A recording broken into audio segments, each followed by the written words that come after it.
بسم اللہ الرحمن الرحیم۔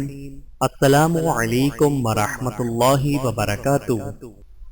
جمعے کے دن جلدی جلدی جانے کی فضیلت۔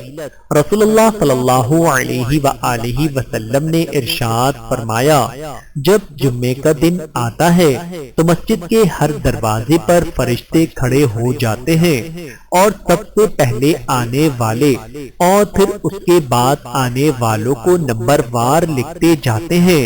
پھر جب امام خطبے کے لیے ممبر پر بیٹھ جاتا ہے تو یہ فرشتے اپنے رجسٹر بند کر لیتے ہیں اور ذکر سننے لگ جاتے ہیں۔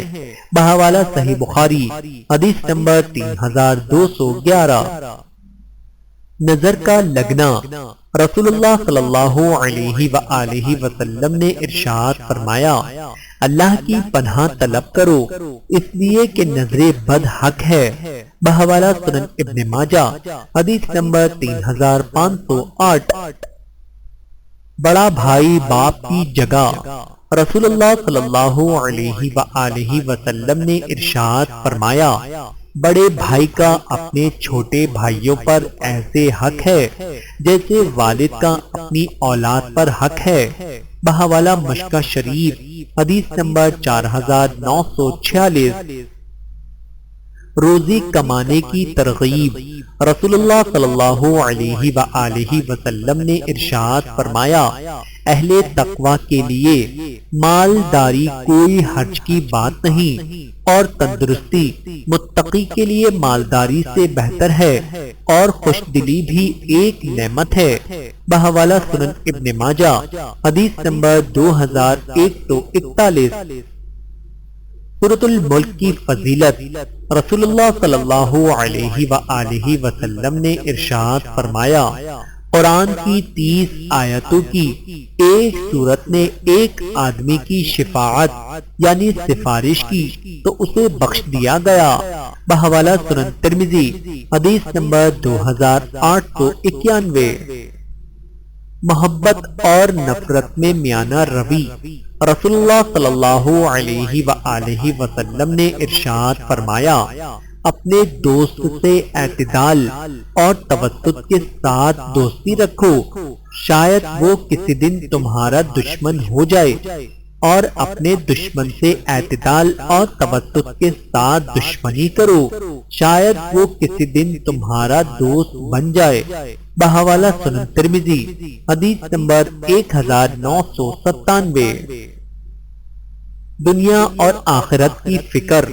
نبی اکرم صلی اللہ علیہ وآلہ وسلم نے فرمایا، جس کا مقصود زندگی آخرت ہو، اللہ تعالیٰ اس کے دل میں استغنا و بے نیازی پیدا کر دیتا ہے اور اسے دل جمعی عطا کرتا ہے، اور دنیا اس کے پاس ذلیل ہو کر آتی ہے۔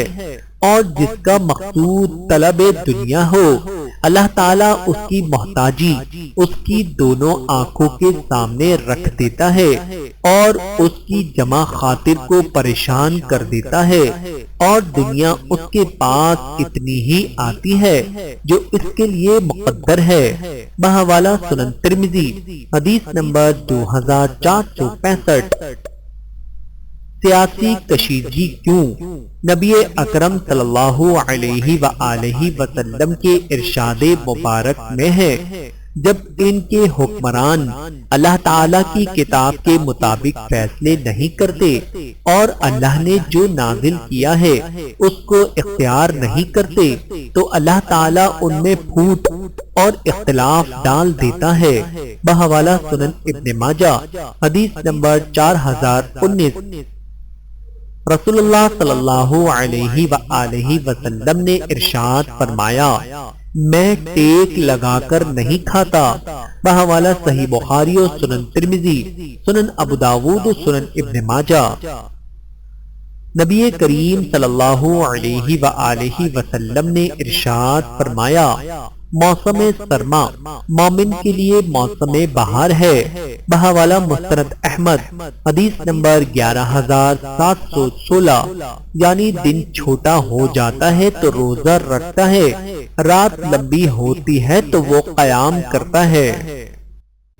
اللہ تعالیٰ سے دعا ہے کہ اللہ تعالیٰ ہم سب کو سمجھنے کی اور عمل کرنے کی توفیق عطا فرمائے۔ آمین ثم آمین۔